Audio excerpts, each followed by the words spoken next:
यो विश्व ब्रह्माण्डमा हामी सबै चाहिँ नि जीव हौँ। मानिसहरू पनि जीवकै रूपमा चाहिँ नि हामी मानिन्छौँ। त अब यो प्रत्येक जीवको भन्नु पर्यो अथवा प्रत्येक मानिसकै भनौँ न, यो भौतिक शरीर, हाम्रो सास, हाम्रो श्री सम्पत्ति, यस्तै यस्तै कुराहरू सबै जो दृश्य छन् यी सम्पूर्ण चाहिँ नाशवान छन्। यसलाई चाहिँ नि यो सधैँ चाहिँ टिकाउ हुने चाहिँ नि कुरो चाहिँ छैन। हाम्रो यो स्थूल शरीर पनि नाशवानै हो।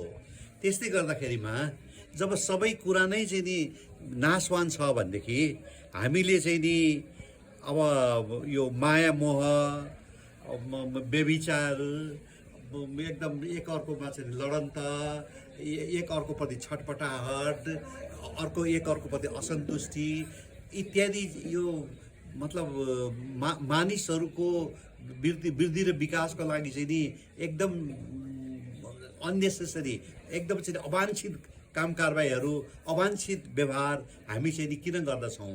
जुन गर्नु चाहिँ नि एकदम जरुरी छँदै छैन। एकदम राम्रो किसिमले चाहिँ नि आफ्नो वृद्धि र विकासको लागि, आफ्नो सफलता प्राप्तिको लागि क्रमिक रूपले चाहिँ नि अब दैनिक तालिका तुल्याएर बनाएर त्यसलाई चाहिँ कडी कडाउ रूपले चाहिँ लागू गरेर सफलता हासिल गरे भइहाल्यो नि। अन्य अनावश्यक कुरामा हामी किन चाहिँ अलमलिरहेका छौँ?